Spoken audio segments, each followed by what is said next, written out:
Sí, profe. Bueno,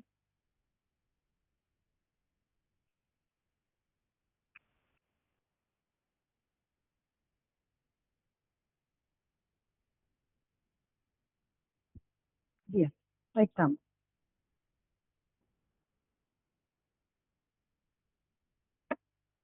Bueno, vamos a tratar de hacerlo, vamos un poquito, así que vamos a hacerlo, a ver si lo puedo liberar un poco antes.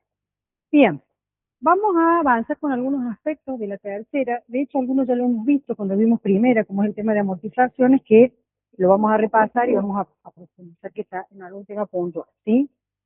Y vamos a ver cómo determinamos el resultado de venta de los bienes en tercera, que tiene algunas particularidades. Amortizaciones. Esto, cuando vimos primera, como decía recién, ya hablamos de amortizaciones, que hablamos de amortizaciones, hablamos de bienes muebles, amortizables o inmuebles, ¿sí? Lo mismo que vimos para primera lo vamos a aplicar acá, porque la amortización es una deducción general, realidad especial del 86, pero se aplica para todas las categorías. La vamos a encontrar en primera, la vamos a encontrar en tercera y la vamos a encontrar en cuarta. También podemos amortizar bienes muebles amortizables en cuarta, bienes de uso. ¿Qué habíamos dicho? Que son las amortizaciones, son un concepto deducible, no implica una erogación efectiva de fondo, por eso siempre se justifica en lo que es persona humana, cosa que acá es distinto, porque no armamos justificación de variaciones, sino que lo que generalmente sucede con las amortizaciones en tercera, recordando el esquema que vimos el lunes, es que el cálculo de amortización impositiva es diferente al del contable, porque usamos otros bienes de uso, porque se actualiza diferente, entonces ahí aparecen los ajustes y las discrepancias. Bien, entonces, ¿quién nos habilita el cómputo de la amortización? La ley en su artículo 82 y luego en el 92H lo que tiene que ver con autos, que vamos a ver qué pasa con la limitación de autos. Decíamos que son deducibles las amortizaciones por desgaste, agotamiento, obsolescencia, pérdida por defecto de bienes afectados a la actividad, etc. El concepto de amortización, también les comentaba yo, que es bastante más amplio de lo que era tradicionalmente, porque hoy hay algunos conceptos como la obsolescencia, que tiene que ver con cuando ya no, digamos, la tecnología lo deja fuera de, digamos, de aplicación, entonces hay otros conceptos que permiten que los bienes se amorticen. Bienes que a lo mejor antes no amortizábamos, hoy, por este nuevo concepto de agotamiento de bien, podemos amortizar. Es la pérdida de valor originada por el paso del tiempo. Simplemente el agotamiento es, en el caso de que se evalúa por o se mide por consumo o extracción, como una cantera, por ejemplo, cuando se termina la extracción no hay más para retirar, está agotada, no sé, esos son los años de vida útil que se le asignan.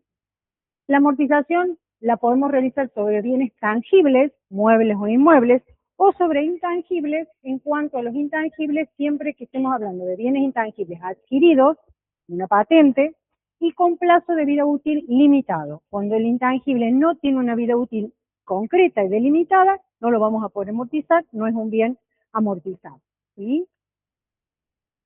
Habíamos dicho también que los sistemas general de cálculo de amortización eran cálculos lineales para lo que es bienes muebles, muy similar a lo que vemos en contabilidad, en donde tomamos el costo del bien, la amortización del bien va a ser igual al costo del bien, dividido en los años de vida útil asignados. En donde también comentaban que los años de vida útil no están en la ley no da una cantidad de años de vida útil por tipo de bien, sino que en este aspecto usamos lo que los usos y costumbres van aceptando, y acá la contabilidad marca algunas tendencias, las pautas contables, no obstante, fiscalmente por ahí podemos usar otra. Lo importante de la asignación de los años de vida útil, sobre todo cuando intentamos que sea menor la cantidad de años, porque mientras más chica es la vida útil, más rápido la amortizamos y más mandamos a pérdida. Entonces, cuando nos vamos a apartar de la cantidad de años de vida útil habituales, ¿sí? Tenemos que tener un sustento técnico que lo respalde, porque si no allí es donde aparece ARCA impugnando eso y ajustando la diferencia de amortización, ¿sí? Entonces, en cuanto a años de vida útil, sí habíamos dicho que para los inmuebles estaba establecido en el artículo 86 de la ley, que nos dice claramente que son 50 años porque lo define como 2% anual, 200 trimestres o 50 años de vida.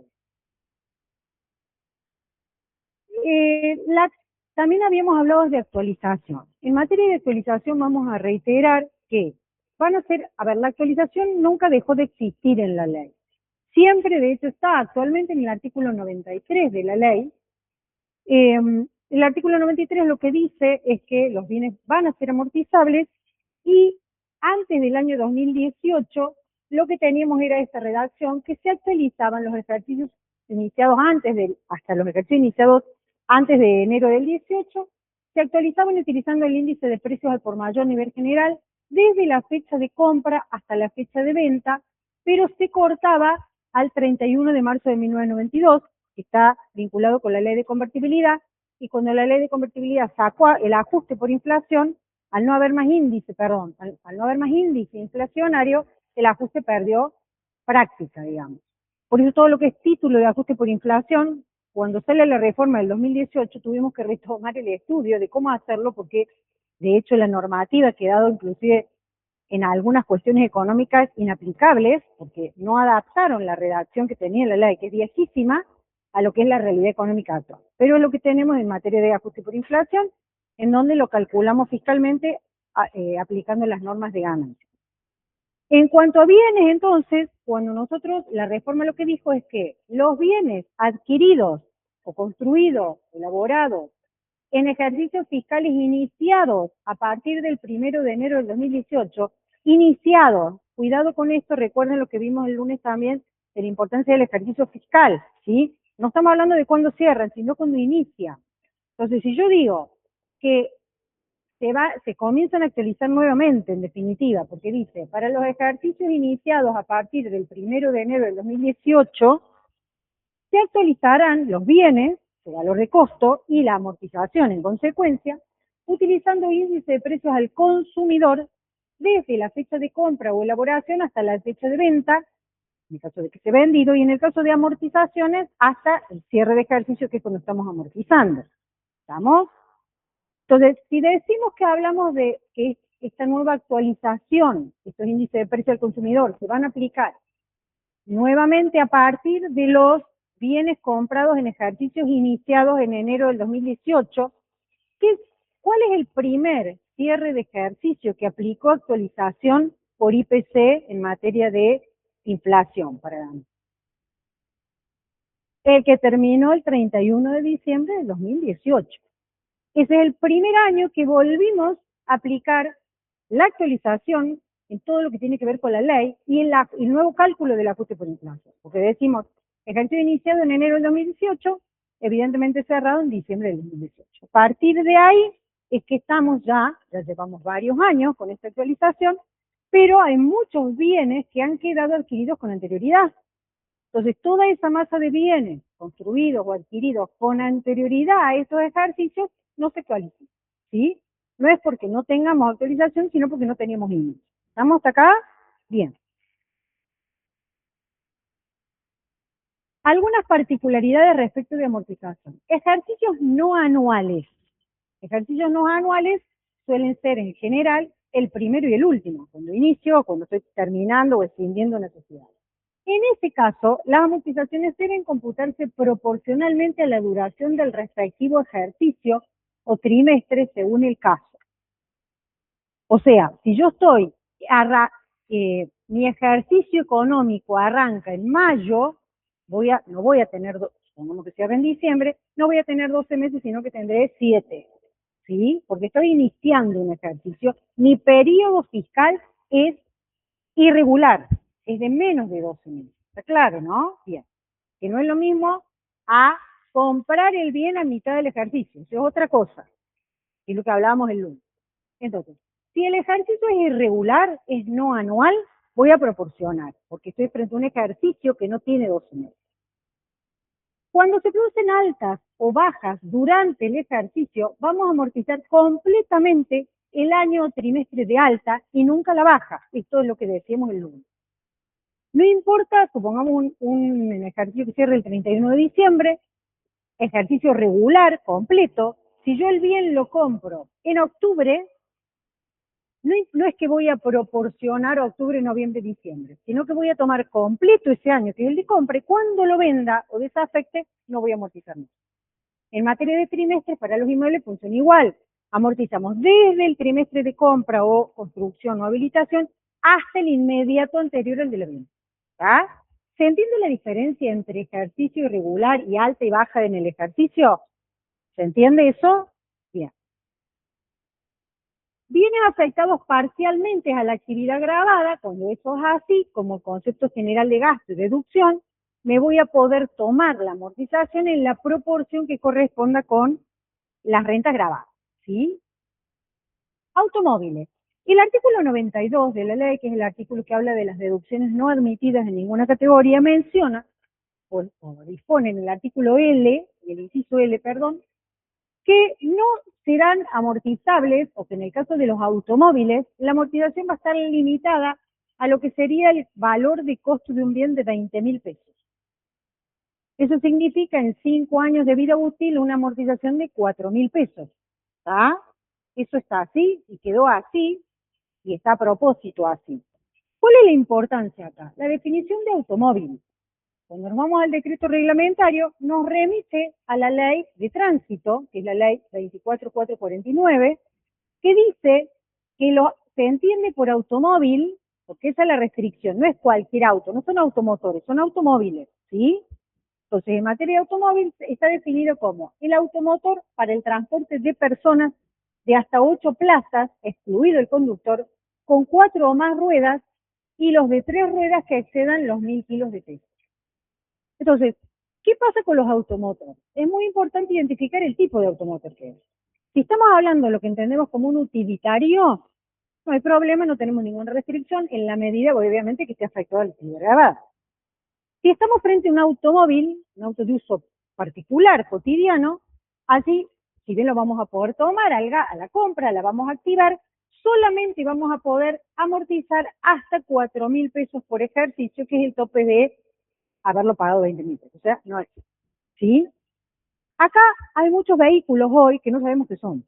Ustedes vieron que vemos todas esas, que no sabemos, es camioneta, es auto, esas 4x4, todas esas cuestiones que cada vez hay más. Entonces, ¿qué es lo importante? Ir a la ficha técnica del vehículo. El vehículo tiene una ficha técnica que lo define. Por eso está esto.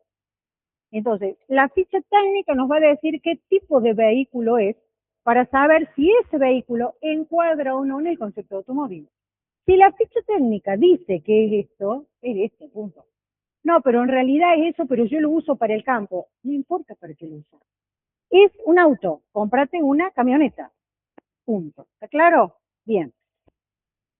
Años de vida útil, ya lo vimos, puede ser muebles o inmuebles, también puede ser el caso de unidades de producción cuando son bienes agotables, como les decía, como las canteras, que también son amortizables. Intangibles deducibles, los que decíamos recién, solo en la medida que tengan una vida útil delimitada, ¿sí? Desuso de bienes muebles.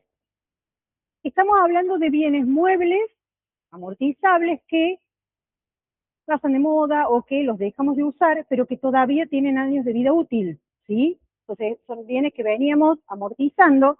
Entonces, la ley en ese caso nos permite, en el artículo 86F y en el decreto reglamentario, optar entre amortizar el bien hasta su extinción, es decir, seguirlo amortizando como si estuviera afectado, o no amortizarlo más desde que entre en desuso y cuando lo vendamos, en definitiva, ahí vamos a pagar la diferencia por el resultado de venta.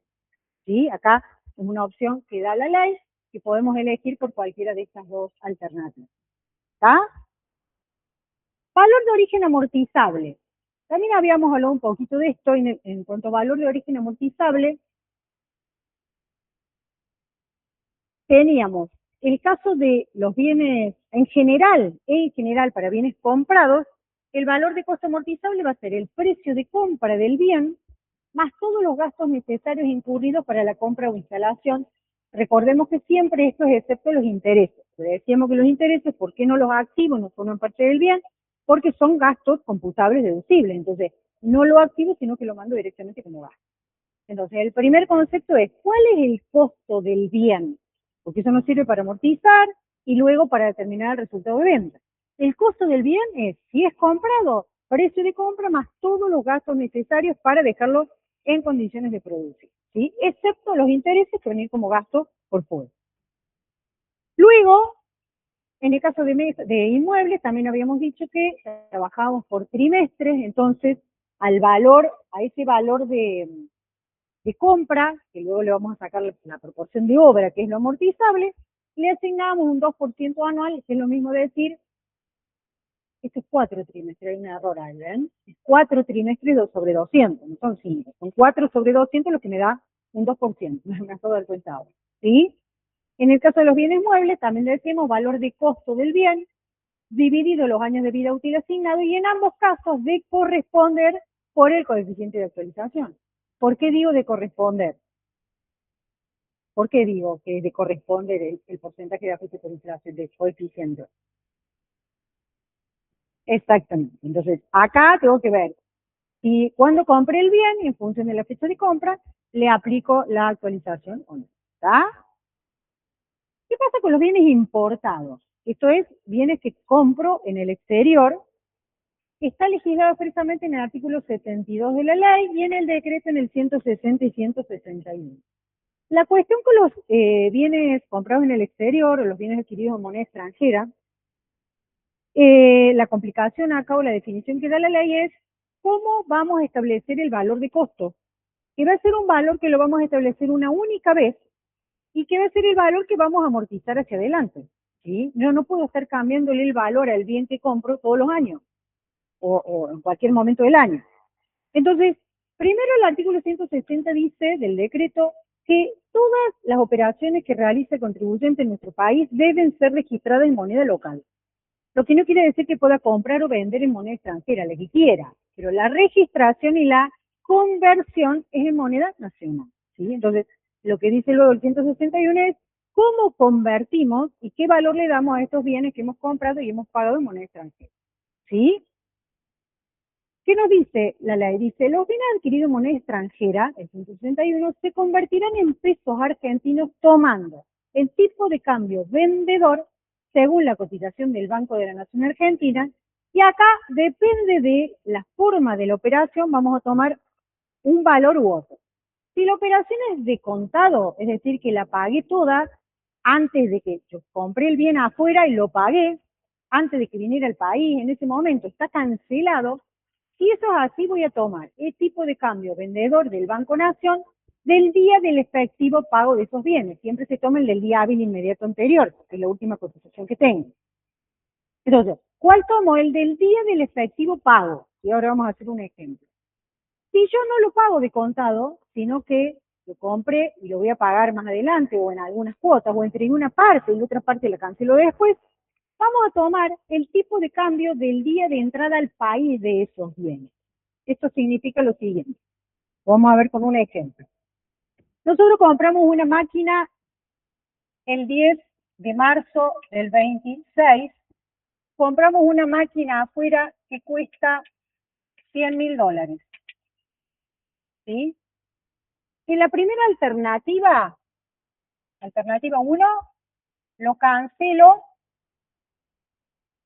el 15 de marzo del 26. ¿Sí? Y este bien entra al país, o sea, lo nacionalizo, ingresa al país el 20 del 6 del 26. Ponga. ¿Sí? En este caso, con este tipo de operación, no hay duda que como está totalmente cancelado, el tipo de cambio que voy a tomar es el tipo del día de la cancelación, como dice la ley, o sea, el del 15 de marzo del 26. Con lo cual, supongamos que en ese momento son 2.000 pesos, supongamos, sí, espero que no, pero supongamos, es muy probable. Entonces, ¿qué tenemos acá? 200 millones de pesos, ¿verdad? Estos 200 van a ser el valor de mi bien en pesos, que es el valor que voy a activar, y este es el valor que voy a amortizar de ahora en adelante. Este es mi valor de compra, precio de compra del bien en pesos dividido los años de vida. ¿Estamos acá? Bien.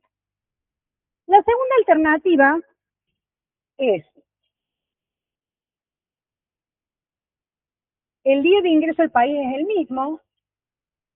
Vamos a hacer la cancelación el 15 de agosto del 26. Sí, voy a quedar un poquito cruzada la fecha. Pero voy a haber entregado una seña o una parte el 10 del 4 del 26. Entonces, lo compro el 10 de marzo. Entrego el 10 de abril, entrego $50.000. O sea que me queda un saldo de 50. Lo ingreso al país el 15 de agosto. Cuando entre al país, yo todavía estoy debiendo $50.000. Y lo cancelo, lo ingreso el 20 de junio y lo cancelo el 15 de agosto. El 15 de agosto entrego los otros, dólares, los otros $50.000. ¿Qué va a pasar? Tenemos distintos tipos de cambio. No me importa el tipo de cambio el día que lo compro. Me importa el tipo de cambio de la fecha que pago. Este pago que yo hago antes de que entre al país, porque esta es la fecha clave acá, sí, es esta, la de nacionalización, el 20 de junio, ¿sí?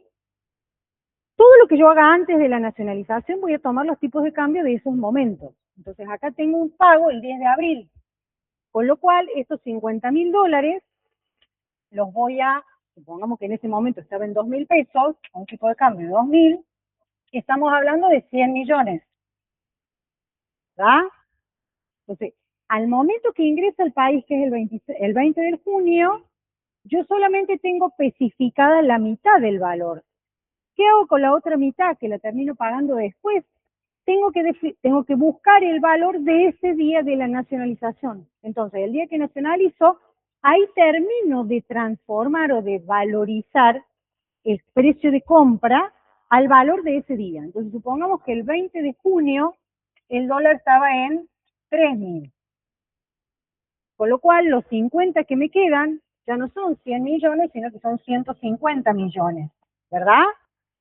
Entonces, en ese momento yo tengo el valor total de mi precio de compra. El valor total de mi precio de compra para este bien, que voy a activar en ese momento, porque es cuando lo nacionalizo, cuando realmente lo tengo en mi país, es de 100 que pagué antes más 150 del momento de la nacionalización, son 250 millones de pesos. Ese es el valor que yo tomo a los fines de mi activo. Mi bien vale eso. Lo activo a ese valor, no lo toco más y lo amortizo sobre ese valor los años de vida útil que le hacen. ¿Estamos acá? Bien. ¿Qué más dice la ley? Hasta ahí definí cuál es el valor que le doy. Pero después dice la ley, si hay diferencias de valor entre el día que ingresó al país, el punto 2, y el del pago, esas diferencias serán ganancias o pérdidas en el balance impositivo en el que se verifiquen. ¿Qué me está diciendo? No toco más el valor del bien, pero si tengo diferencias de cotización, ¿entre qué fecha? Entre este valor, el que le asigné acá, y este, que es el 15 de agosto, que es cuando efectivamente cancelo los otros 50.000. ¿Se ve? Yo acá en junio le di un valor, que es la cotización al momento de entrada, pero lo voy a pagar en agosto. Supongamos que en agosto el tipo de cambio, en lugar de estar en 3, está en 3.500. Si está en 3.500, ¿cuánto voy a tener? Por 50.000, que tengo 175 millones. ¿Sí?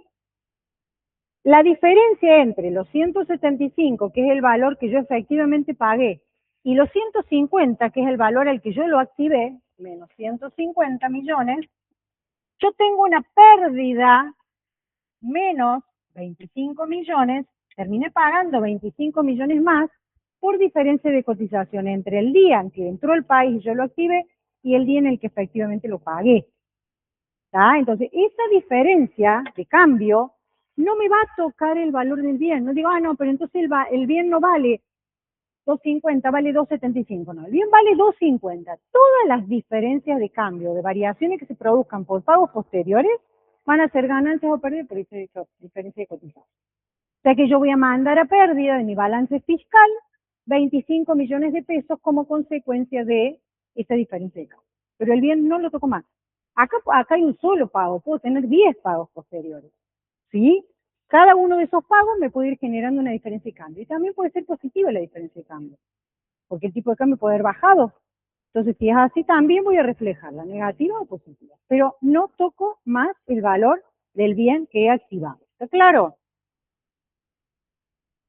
Reparaciones y mejoras, esto lo vimos cuando vimos primera, ¿se acuerdan? Los 230, concepto de mejora, cómo amortizamos la mejora, que la amortizábamos en los años de vida útil que le resta el valor del bien sobre el cual se introducen las mejoras. Reproductores. Los reproductores, aquí estamos hablando de Hacienda, luego cuando vean evaluación vamos a ver un poquito más de estas definiciones.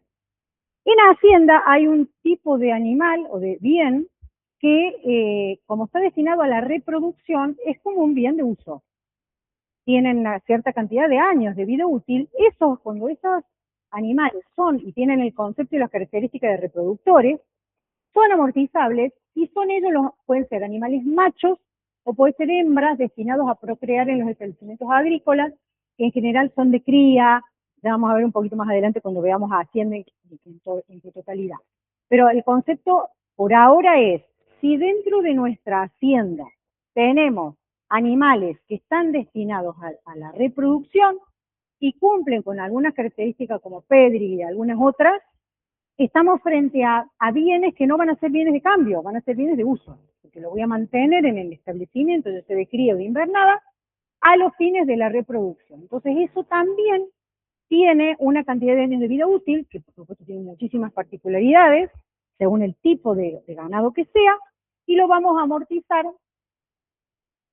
ya sea a los adquiridos, tanto machos como hembras de pedigree o puros de cruz. ¿Sí? O sea que son bienes también amortizados, con las mismas características que hemos visto en los otros. Si lo compré después del 18, será actualizable, si lo compré antes, no es actualizable. Igual. Bien, esto también lo vimos, que es lo de la actualización, o dos veces, pero es lo mismo en definitiva. Bueno, estamos hasta acá, entonces lo que vimos recién es un poco repasar conceptos de amortización que ya habíamos visto, más algunas cuestiones especiales como el tema de la compra en el exterior. Vamos a ver ahora cómo determinamos el resultado de venta de bienes en el caso de terceros. Tenemos venta de bienes muebles amortizables, o sea que estamos hablando de venta de bienes de uso. El resultado de venta, en realidad el resultado de venta en general va a ser el precio de venta asignado, precio de venta real, por supuesto, acorde a los valores de mercado, en la medida que no estemos frente a un precio simulado, ¿sí? Pero va a ser nuestro precio de venta menos el costo computable. Y el costo computable de los bienes, que esta es la parte más compleja, suele ser la más compleja, es cómo armo este costo computable. Este costo computable va a ser el valor de origen actualizado o no, según el año de compra del bien, menos las amortizaciones acumuladas actualizadas según corresponde. En definitiva, si yo digo que mi costo computable es el valor de origen menos las amortizaciones acumuladas, ¿qué es este? ¿Qué concepto es? ¿Qué valor? ¿A qué valor llego cuando digo, ¿cómo? Residual. Entonces digo, precio de compra menos valor residual del bien, que es el valor de costo menos las amortizaciones acumuladas, me va a dar un resultado de venta, que es lo que va a ser grabado ganancia. En ese sentido es igual que lo que hacemos en contabilidad, digamos, lo determinamos igual. Ahora, ¿qué tenemos que tener en cuenta acá? ¿En qué podemos variar respecto de lo que es contable? Tenemos costo computable, ya dijimos que era, el costo computable siempre era todos los gastos necesarios para la construcción o la compra, más los gastos no solo del precio de compra, sino incurridos para dejarlo en condiciones de operación o de venta. O sea que podemos tener gastos que a veces en la contabilidad no están activados y están mandados a pérdida, ¿sí? Y por otro lado, la actualización que dijimos que tenía que ver o iba a corresponder en tanto y en cuanto los bienes hayan sido adquiridos después de enero del 2018. Desde la fecha de compra, que será así, lo vamos a actualizar desde la fecha de compra del bien hasta la fecha de la venta de ese bien, ¿sí? En el caso de bienes elaborados, construidos, bueno, cuando son elaborados propios, no son comprados, el costo va a ser igual a la sumatoria de todos los costos e inversiones que hemos incurrido para la elaboración del bien. Uy, perdón. ¿Está? Sí. En este caso, eh, a ver, lo vamos a ver con un ejemplo. Nosotros podemos tener en el caso de bienes construidos, porque es lo mismo que vamos a ver luego para inmuebles, pasa lo mismo.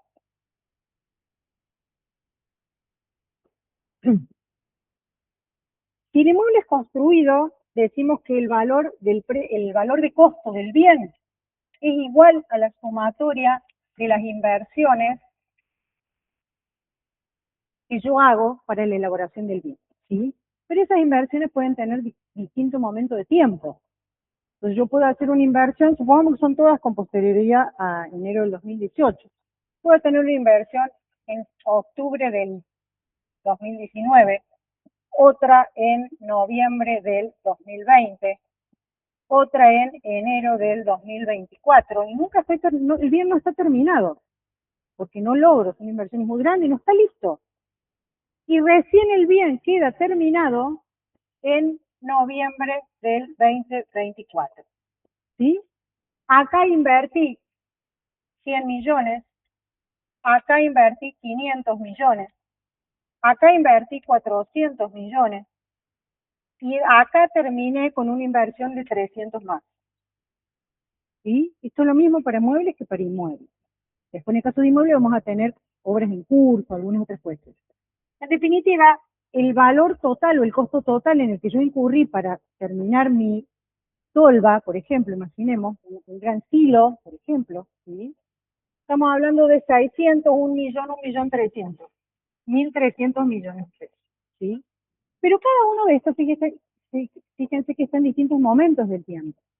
Entonces, ¿cómo hacemos para unificar el valor y actualizar y tomar un valor único para luego amortizar?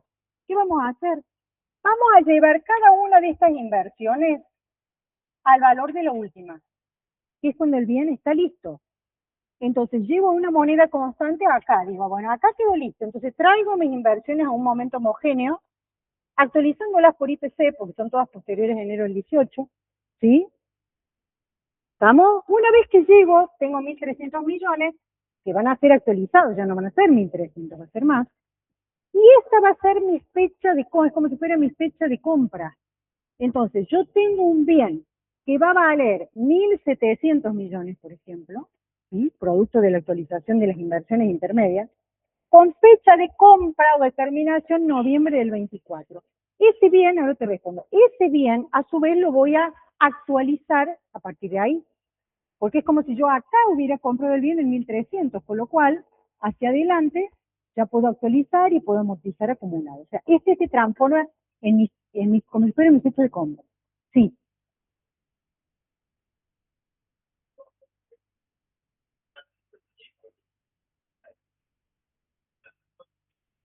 Debiera ser cuando el bien está listo, en condiciones de operarse. Podría haber sido distinto acá coincidió.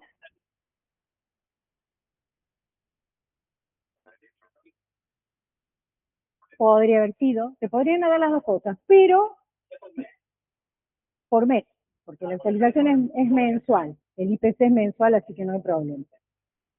No, no, es por mes. O sea que sí puede pasar, supongamos acá que el desembolso fue en noviembre, pero en realidad le terminaban ajuste y quedó listo 3 meses después. Lo llevo hasta 3 meses después. La verdad que, a ver, suele haber como unos últimos gastos para dejarlo a punto, pero podrían suceder las dos cosas. La fecha importante es la fecha en que está listo, habilitado para ser utilizado. Ese es el nombre. En el caso de los inmuebles, uno podría decir que es la fecha de habilitación catastral, pero no siempre, porque los inmuebles a veces el trámite demora mucho. Sin embargo, los inmuebles están listos, la gente está viviendo, entonces esa sería la fecha. Que a veces hay que buscar una manera de probarlo, porque si está lista, la estoy usando, la estoy alquilando, sí, pero no tener el final de obra, está bien, pero es cuestión de un trámite. ¿Vamos? Bien. ¿Qué pasa con los bienes de cambio que los puedo afectar durante un ejercicio como bien de uso? O sea, yo vengo, supongamos que vendo maquinarias chicas, ¿sí? Y necesito una de esas máquinas para comenzar a utilizarla en mi actividad. Entonces la saco de mi stock de bienes de cambio y lo afecto como bien de uso, ¿sí? O sea que dejo de tenerlo como mercadería y lo paso a tener dentro de mi poder de bien de uso y lo empiezo a amortizar, porque se convierte en un bien de uso, ¿sí? Bien. Acá la diferencia está en si el bien lo tenía en el inventario inicial, o sea, si el bien que afecto durante el ejercicio ya lo traigo en el stock, lo voy a tener en el stock, voy a tomar como valor el precio de compra, va a ser el valor que tiene informado ese bien al inicio como bien de cambio. Ya vamos a ver más adelante cómo vamos a evaluar las existencias. Para ganancias tiene normas específicas de evaluación. Entonces yo voy a tener mi evaluación fiscal al inicio de esa máquina y como en algún momento la paso como bien de uso, voy a tomar esa fecha, perdón, ese valor como valor de costo y voy a tomar como fecha de compra la del inicio del ejercicio. Como yo lo hubiera comprado, supongamos que cierro en diciembre, el 1 de enero y tomo el valor que tenía en la existencia el 31 de diciembre. ¿Sí? A ese valor lo paso como bien de uso y lo empiezo a amortizar desde esa fecha y con ese valor. Si el bien que estoy afectando es un bien que no estaba en existencia, sino que lo compro durante el ejercicio, allí es más simple porque en definitiva voy a tener el valor de compra. O sea, yo tendría que buscar si bien lo di de alta como mercadería en el ejercicio, yo tengo la factura de compra. Entonces debería buscar el valor de compra de ese bien, de ese ejercicio con esa fecha y esa va a ser mi nuevo valor de bien de uso, ¿tá? Porque está comprado durante el ejercicio. Bien, ¿qué pasa con el resultado de venta de bienes inmuebles? Concepto general es el mismo, precio de ventas, menos costo computable, valor residual del bien, en donde la particularidad que tenemos con los inmuebles es que se amortiza solo la parte proporcional de la obra, ¿sí? También ya vimos cómo determinamos esa parte de proporcional de obra, hablamos del... No, no sé si no vimos cómo es lo de la evaluación fiscal, no.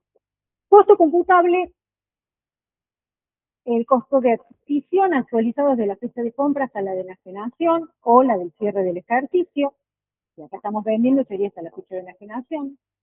En el caso de inmuebles construidos, el costo total de la construcción, que es lo mismo que vimos recién, en donde actualizamos cada una de las inversiones desde la que se realizó la inversión hasta la fecha de finalización de la construcción, sería esta última inversión, más el valor del terreno actualizado, se le adiciona el costo de la construcción actualizada, desde la finalización de esas inversiones hasta la fecha de la enajenación. En caso de venta, ¿sí? Actualizo hasta la fecha de venta.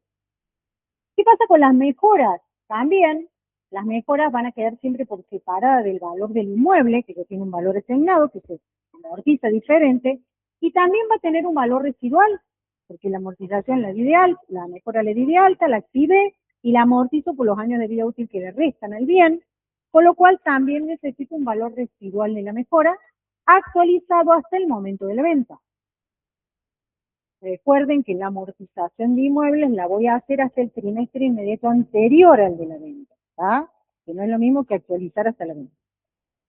Las obras en construcción, valor del terreno actualizado, se le adicionará el importe de cada inversión parcial actualizada desde la fecha de cada inversión hasta la fecha de la venta. ¿Qué diferencia hay entre esto y esto que vimos acá? Acá hablábamos de un inmueble terminado, construido, mejor dicho, un inmueble construido, pero que ya está terminado. Entonces decíamos, le voy haciendo inversiones hasta que lo termino, lo activo y ya mi inmueble está listo, lo estoy usando. Este concepto es una obra que no está lista, ¿sí? Entonces, la vengo haciendo, compré el terreno, invertí, le hice 3 o 4 inversiones importantes, la tengo a la mitad y la quiero vender, porque ya no la voy a necesitar y la vendo. Primero fíjense que en ningún momento habla de amortización, porque la obra en construcción no puede estar amortizada, porque no está lista. Dijimos que para que un bien sea amortizable, un inmueble sea amortizable, tiene que haber estado terminado, habilitado y empezado a usar. Esto es una obra que está en curso, con lo cual lo único que voy a tener activado son una sumatoria de inversiones, más el terreno sobre el que estoy haciendo las inversiones, actualizadas. Entonces, como lo vendo, agarro la suma de todo eso actualizada hasta la fecha de venta y eso voy a determinar como valor de costo. Porque digo, acá no voy a tener valor residual porque no voy a poder amortizar. En este caso va a ser el costo puro. Está claro, ¿no? A diferencia respecto de un inmueble construido terminado. ¿Qué pasa con la venta cuando lo que estoy vendiendo es un intangible? ¿Sí? También está previsto en el artículo 64 que los intangibles adquiridos, concepto general, precio de venta menos costo computable, Costo computable es el costo de adquisición actualizado menos las amortizaciones acumuladas en tanto y en cuanto los intangibles tengan vida útil limitada. Si no, no voy a tener amortización y será precio de compra actualizado. Claro, en el caso de los intangibles producidos, no son amortizables y voy a tener precio de venta menos costo computable. ¿Sí? Ventas de acciones.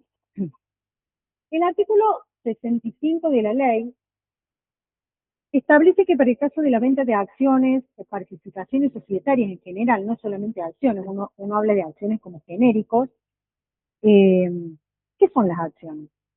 Lo decimos venta de acciones, ¿a qué me estoy refiriendo? ¿Qué tipo de empresa? Sociedades anónimas. Es mi parte en una sociedad anónima. Yo tengo inversión en una anónima, tengo acciones, 10, 100, 500, que tienen un valor. O sea que son un activo. Yo compro acciones, las activo, yo soy una persona humana o una sociedad.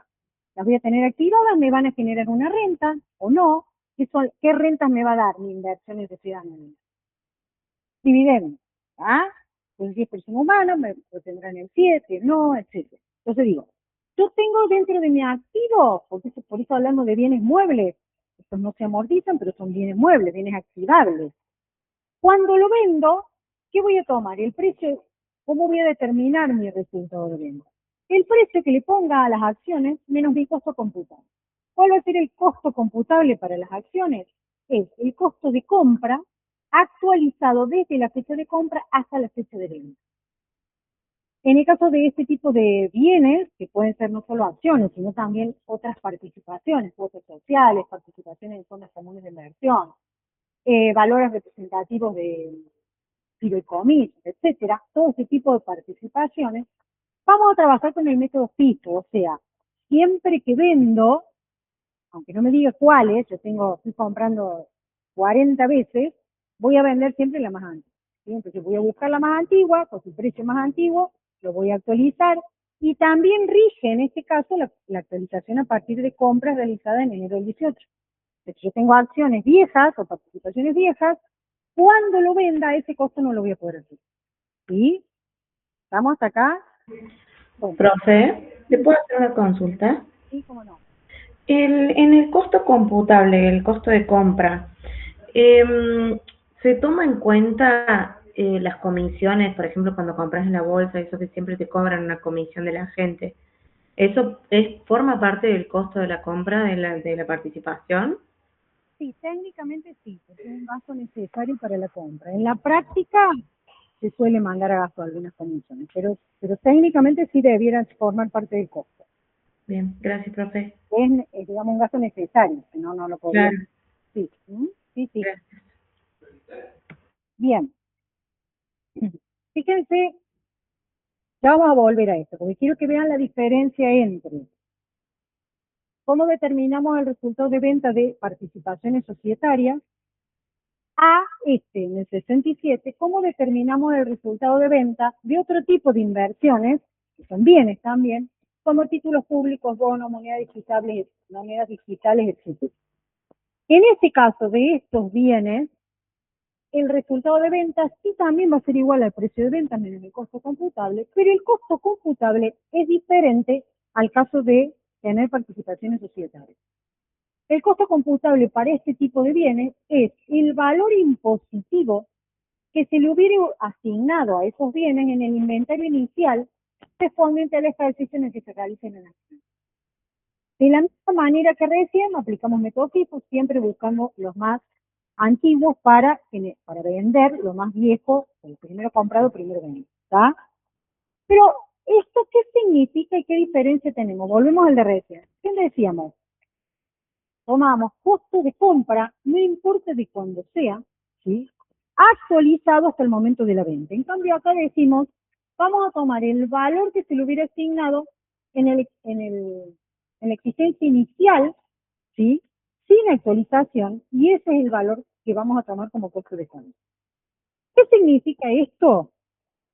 Esto es lo que dice el artículo 107 de la ley, que habla, el artículo 107 está dentro del título de ajuste por inflación, así que se lo van a volver a ver con las sociedades de capital y ajuste por inflación. Pero básicamente lo que dice el artículo 107 y 108 de la ley, que marca la diferencia entre estos dos tipos de bienes y dice que la tenencia de participaciones societarias o la tenencia accionaria son bienes que se mantienen al costo y se mantienen siempre al costo hasta que se venda. Eso significa que no lo voy recotizando al cierre de cada ejercicio, no lo voy revalorizando. Por eso acá ponemos la tenencia de este tipo de bienes no genera resultados mientras lo tengo solamente. Recién voy a pagar impuesto a las ganancias cuando lo vendo. ¿Sí? Entonces, mientras yo tengo las acciones en mi patrimonio, las voy a mantener registradas fiscalmente, y acá también suele haber diferencia con la contabilidad, porque en contabilidad se suele exponer el valor de cotización al cierre de cada ejercicio, entonces lo voy a tener que anular. Porque si yo tengo una acción que la pagué $10.000 y al año siguiente vale $50.000, por el solo hecho de tenerla en la mano gané 40, ¿o no? Bien. Sin embargo, en ganancia no es así, porque no está grabada la ganancia por la tenencia, porque el 107 y el 108 ya no es que expresamente lo dice. Por eso, el 65 y el 66 dicen cómo tenemos que evaluar o determinar el costo de compra. Porque luego me va a decir, no considere las diferencias de cotización a cada cierre para este tipo de bienes. ¿Está bien? Entonces, volvemos. Si tenemos el bien que estamos enajenando, que es una participación societaria, acciones, cuotas sociales, etcétera, la voy a mantener al costo, no la voy a revalorizar fiscalmente cada vez que cierro. Por lo tanto, cuando lo venda, voy a tomar ese costo viejo que tenga, lo voy a actualizar, depende de la fecha que lo haya comprado, y en ese momento voy a pagar ganancias. Recién pago con la venta. Claro, lo que pasó en el medio, si gané, perdí, no importa. En cambio, este tipo de bienes, que son más inversiones de tipo financiero, pero en definitiva son bienes. Yo tengo títulos públicos, tengo obligaciones negociables, tengo bonos, ¿sí? También los tengo activados al revés. En lugar de mantenerlos históricos, vamos a ver luego que la ley nos dice, estos bienes se deben revalorizar cada vez que cierre el ejercicio. Entonces, si yo tengo un título público que valía, lo compré en $10.000, como dijimos, y al cierre vale $80.000, gané 70, y por esos 70 tengo que pagar ganancias. Al otro año resulta que bajó de 70 a 30, bueno, perdí 40, me tendré un quebranto. Con el agravante de que específico. Porque van a ser quebrantos de tipo financiero que van a ser específicos. ¿Ah? Entonces, en este caso sí, por eso ponemos que sí genera impacto en el resultado impositivo la sola tenencia de este tipo de bienes por su revalorización. ¿Está? Y el resultado, finalmente,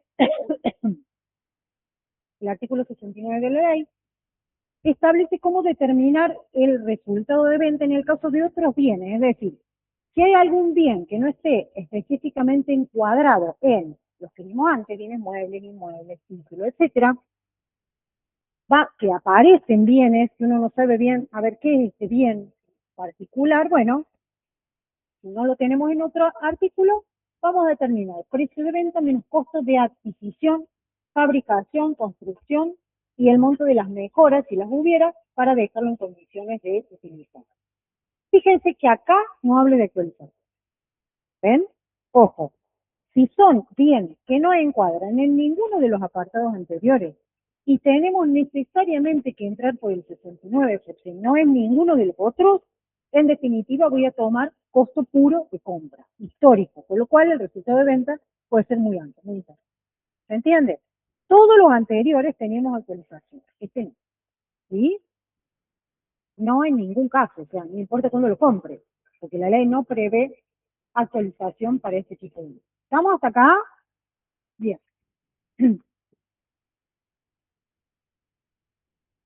Lo que vamos a ver ahora es un concepto que también lo vamos a aplicar en tercera y en cuarta, también se puede aplicar, que la ley le llama como venta y reemplazo.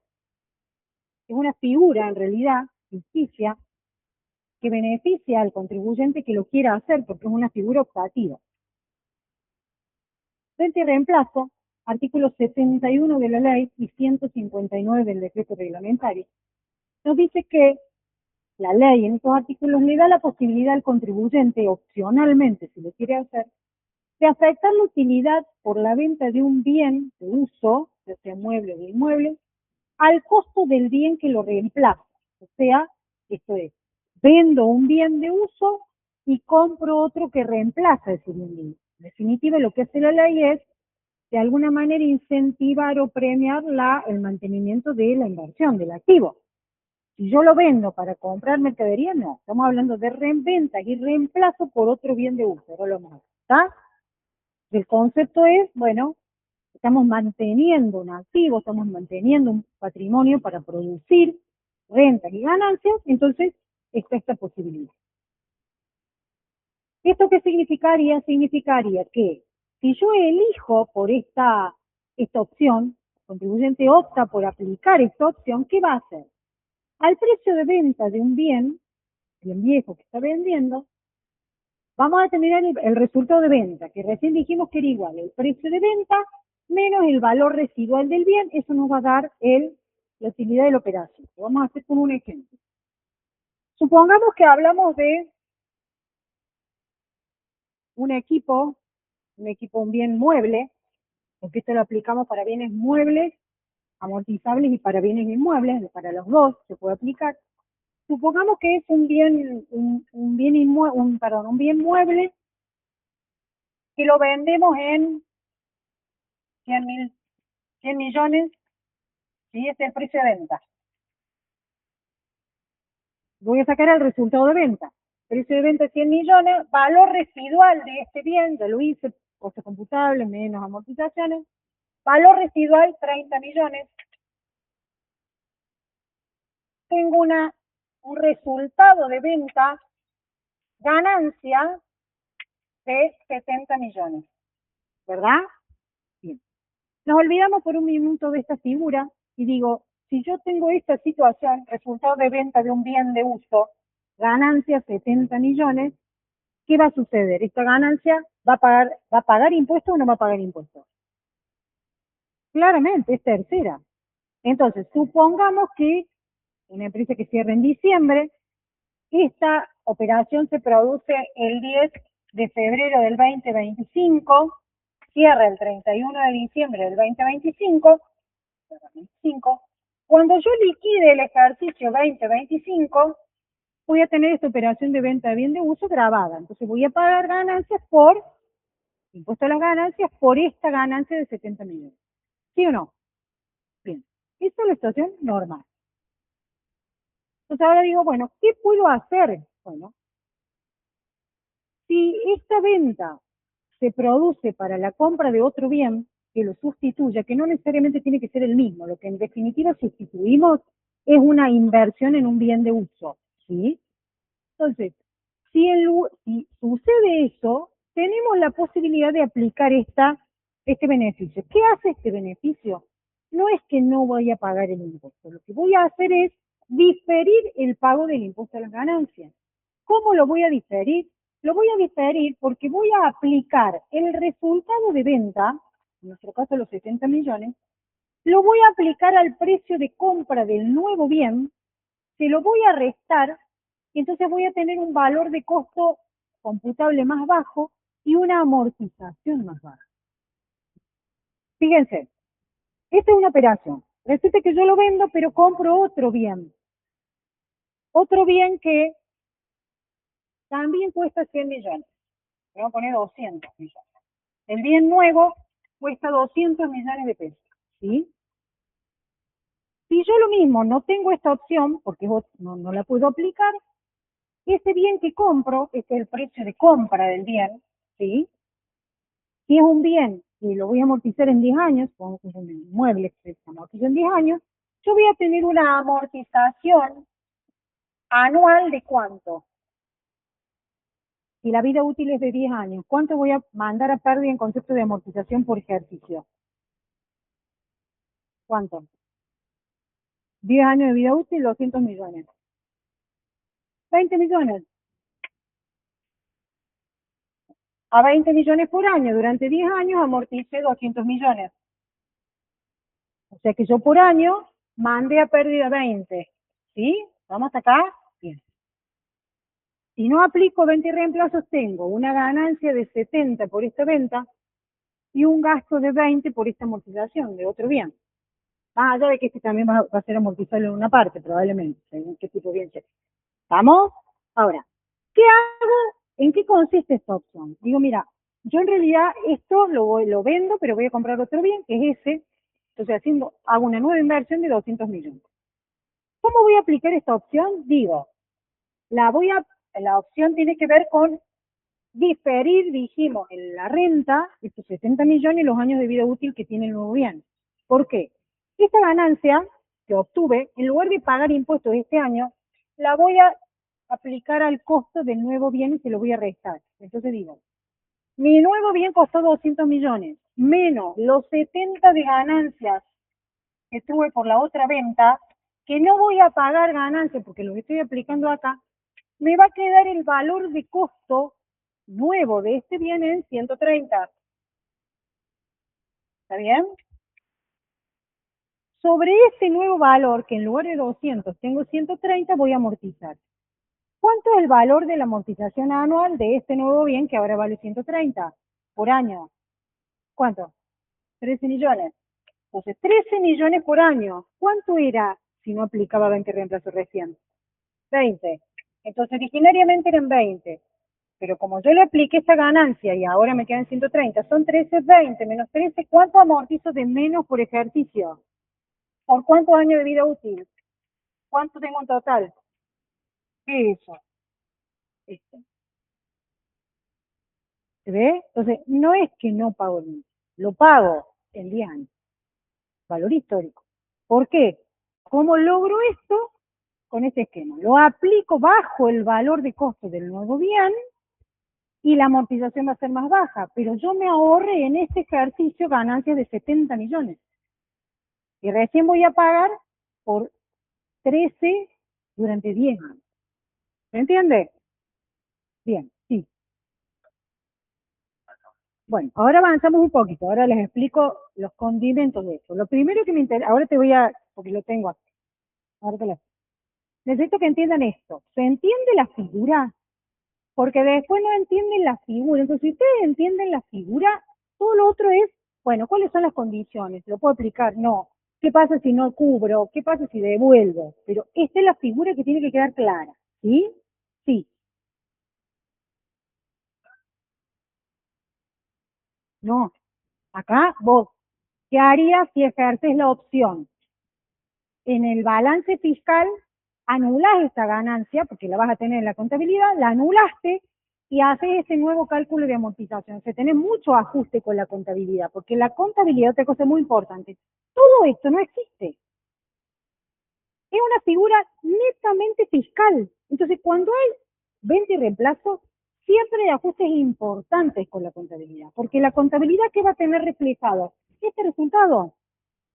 Y va a tener reflejada la amortización de 20, porque contablemente es así. ¿Se entiende lo que digo? Entonces voy a tener que anular todo eso, y lo más fácil es que hagan eso y no entrar a ver diferencias. Anulo todo ese efecto contable y después cargo el impositivo, que sin duda mi resultado va a ser menor, porque ya estoy eliminando 70 millones de ganancias. La ahorro es muy fuerte con el o puede ser. ¿Está? ¿Estamos hasta acá? Vamos a ver cuáles son las condiciones. Sí, sí. Ahora vamos a ver. Ahora vamos a ver. Después que les explique si queda algo, ahora vamos a ver las condiciones. A ver qué bienes, cómo puedo reemplazar, qué condiciones se tienen que dar. Entonces, esto es lo que decíamos recién, esto es lo que está explicado en números. Este nuevo valor es el valor a considerar como costo para el cálculo de las amortizaciones del nuevo bien como consecuencia de haber ejercido la opción. Esto que vimos recién. Bien. Primer requisito. Para yo poder, esto es optativo, no es obligatorio. Primer punto. Segundo, si yo quiero ejercer esta opción, le tengo que avisar al fisco. Es condición sine qua non, esto, si no se cae el beneficio. Hay que tener mucho cuidado porque es una cuestión formal que si no la cumplo y viene Arca y me detecta esto y me dice, pero usted se vende reemplazo. Y sí, porque está en la ley. Usted no me avisó. Bueno, pero está en la ley. No, señor. Acá la norma dice que usted lo dice la ley además, ¿eh? No está en una resolución. La ley dice deberá comunicar al fisco en el decreto reglamentario que usted está ejerciendo esta opción y lo deberá comunicar antes del vencimiento de la declaración jurada de ganancia donde usted va a ejercer la opción. Después hay una resolución que dice cómo, que el servicio, que esto, pero la ley dice, esto es condición. Si usted no lo hace, está mal ejercido. Es como que no hubiera estado en la ley. ¿Está claro? Bien. Segundo, dos tipos de venta y reemplazo para dos bienes, bienes muebles o inmuebles. En caso de bienes muebles, la ganancia obtenida por la venta de un bien mueble al ejercer la opción se puede afectar al costo de otro nuevo bien mueble exclusivamente, o sea, lo puedo aplicar para bienes muebles, bienes de uso, recordemos, no hablamos de bienes de cambio, bienes de uso, bienes muebles o muebles amortizables. Y si yo lo que vendo es un bien mueble, lo debo reemplazar por otro bien mueble. Exactamente el mismo no, cualquiera. Puedo vender un camión y comprar una máquina. Puedo vender una tolva y comprar un tractor. ¿Se entiende? Por eso, lo que defendemos acá es la magnitud de la inversión. ¿Sí? En caso de amortización, deberá practicarse sobre el costo de este nuevo bien disminuido en el importe de la ganancia afectada. Se podrá afectar dicha utilidad solo hasta el monto de dicho costo. Obviamente, a ver, si yo tengo una ganancia mucho mayor que lo que me costó el nuevo bien, voy a pagar por la parte que no estoy reinvirtiendo. Claro, esto en los bienes muebles generalmente no sucede, porque siempre compramos por el propio valor del desgaste del bien que estamos vendiendo, pero podría suceder. Condición, otra condición, tanto para muebles como para inmuebles, la operación de venta y de compra, ¿sí?, deben ser realizadas en el término máximo de un año, sin importar el orden. ¿Qué significa esto? Yo puedo vender primero y después comprar, o puedo haber comprado y después vender. Lo importante es que entre esos dos momentos no pase más de un año, un periodo de tiempo, año calendario, ¿sí? Entonces, no necesariamente tiene que estar la venta primero, sino que lo puedo aplicar también. ¿Cómo? Pueden ser dos ejercicios distintos. Lo que va a pasar ahí es que después lo dice también la ley, si yo en el primer ejercicio compré, no sabía que iba a vender después para poder aplicar esta opción, o decido después vender. Compré, amorticé, porque lo tomé normal. Hubiera sido este caso. Yo hubiera comprado en 200, amorticé por 20. Al otro año compro este y resulta que en lugar de 20 eran 13, voy a tener que devolver los 100. Actualizamos. En el año en el que ejerzo la opción, cuando me tomo todo este beneficio, tengo que devolver lo que ya amorticé de más en el año. Ya cuando sucede primero la compra. Sí,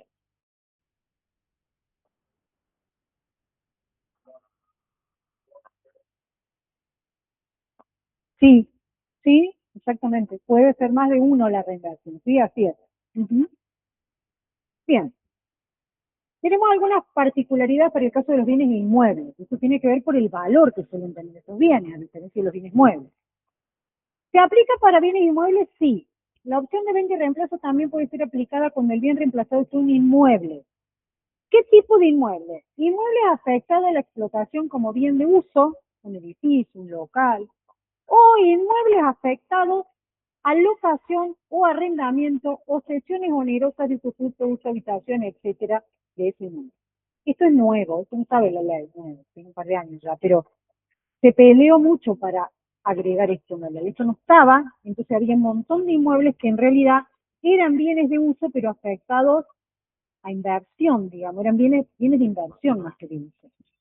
Y hoy podemos también aplicarlo en ese caso. O sea, yo tengo 3 inmuebles alquilados, es lo único que tengo, voy a vender uno para comprar otro, puedo aplicar 20 reemplazos, sí, aunque no haya sido bien de uso estrictamente, pero porque ya está previsto en la ley. Acá hubo mucha discusión y mucha jurisprudencia. Entonces, con esto ya la ley lo resolvió, con claridad lo podemos hacer. ¿Sí? ¿Qué se entiende que es bien de uso? Se entiende que es bien de uso cuando ha tenido, acá, eh, lo mismo que decíamos recién, las operaciones realizadas en el término de un año, y se entiende que es bien de uso cuando ese bien ha estado afectado como bien de uso como mínimo 2 años desde el momento de la compra al momento de la enajenación. No es que yo compro un inmueble ahora, a los 6 meses lo vendo, no.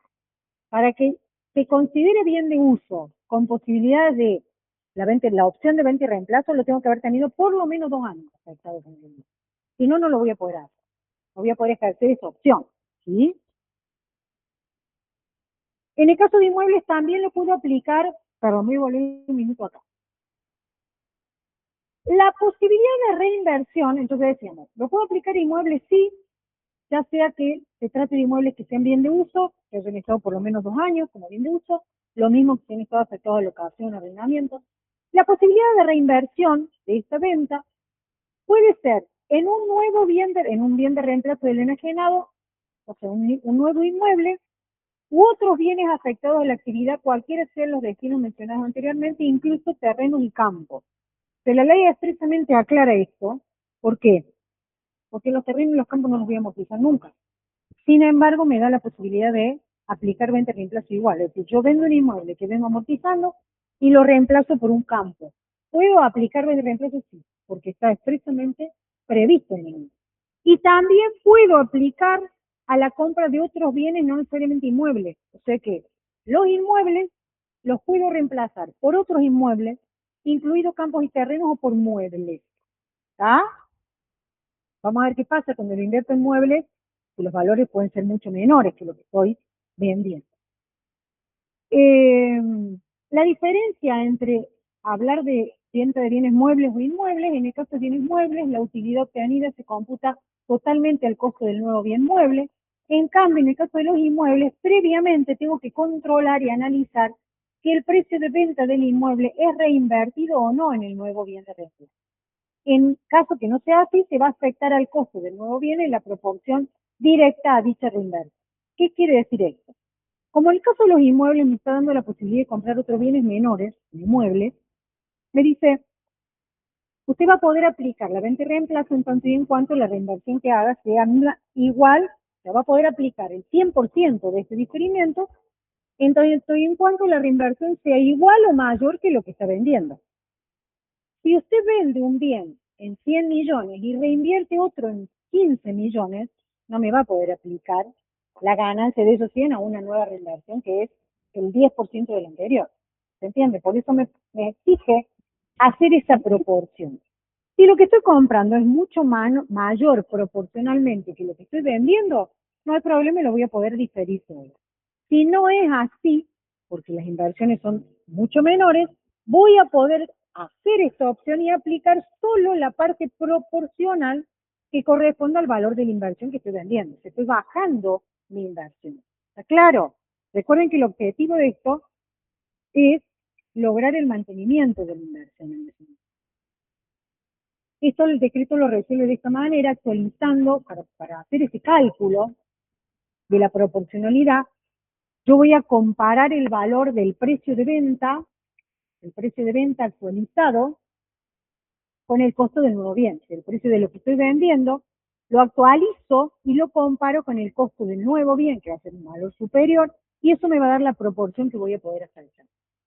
Entonces, ¿cómo haría? Si no me da 1, ¿qué va a pasar? Que parte de este resultado va a estar grabado en el ejercicio de venta y no lo voy a poder diferir. Eso sucede cuando la reinversión es menor proporcionalmente al valor de los vendiendo. ¿Sí? Cuando vean los prácticos, por ahí lo van a terminar de comprender. Estos prácticos suelen ser complejos, es un tema que se toma mucho, que les recomiendo que lo vean, lo repasen, lo ejerciten, es un tema que habitualmente lo tomamos porque es muy importante en la práctica, se aplica mucho en la red económica. Bien, ajustes de amortizaciones son estas cuestiones que hablábamos recién, cuando la venta de un bien se efectúa en el ejercicio posterior al de la compra del bien reemplazado, lo que mencionábamos antes, se deberá ajustar en el ejercicio de venta el exceso de amortización computado con anterioridad. Recuerden que habíamos dicho que podíamos, mientras esté en un año, puede suceder que tenga la compra en un ejercicio, la venta en otra, entonces amorticé de más, lo tengo que devolver y actualizar. ¿Qué pasa si no cumplo con los requerimientos? ¿Cuáles serían los requerimientos? Cumplir con la información, cumplir con el reemplazo en el término de un año. Bueno, si eso es así, se cae le puse la opción, es como que no hubiera existido, y se retrotrae a este momento. O sea que yo estoy debiendo, voy a tener que rectificar y estoy debiendo el impuesto a las ganancias del valor que corresponde a la venta, que yo teóricamente diferí, pero como no cumplí con los requisitos, se cae todo ese esquema y vuelvo acá. Entonces estoy debiendo el impuesto de eso más los intereses más. Sí, sí, sí, porque es omisión. Seguramente te la van a intentar poner. Una cosa que me quedó acá, esto, y terminamos. Esta es otra condición. ¿Se acuerdan que, porque son dos plazos diferentes, para que no se confundan? Nosotros hablamos de que eh, tiene que haber necesariamente un año, o no más de un año, entre la compra y la venta para poder ejercer la opción. En el caso de que nosotros, dentro de la opción de inmuebles, lo compremos o reinvirtamos en un nuevo inmueble que vamos a construir, o sea, compro un terreno o lo tengo y quiero hacer una construcción, acá aparece un plazo un poquito mayor y me permite ir hasta 4 años desde el inicio de la obra. Porque como estamos hablando de una construcción, ya no es un año, sino que son 4 para que esté terminada la obra. ¿Sí? Tiene que estar iniciada antes del año, pero puedo ir hasta 4 años para la finalización sin que se me caiga la figura de la venta. Es que, claro, porque vos acordate que vas a poder amortizar cuando esté terminado, o sea, recién ahí lo vas a poder aplicar en la práctica. 4 años, ¿sí? Porque el tema es que realmente, ejemplo, pero sí, es así, sí, sí, porque sí, me da 4 años para poderlo terminar. ¿Está claro? ¿Alguna duda, chicos? ¿No? Entonces hoy hemos terminado más temprano para que vayan a estudiar. Sábado no se olviden identificación, no se olviden las leyes en papel, porque no se las dejamos pedir prestadas, así que traigan calculadoras, por favor, porque después no saben cómo resolver y seguramente va a haber mucho práctico. ¿Alguna duda de la casa? No, profe, muchas gracias. Bueno, chao chicos, suerte para el sábado. Nos vemos el sábado entonces.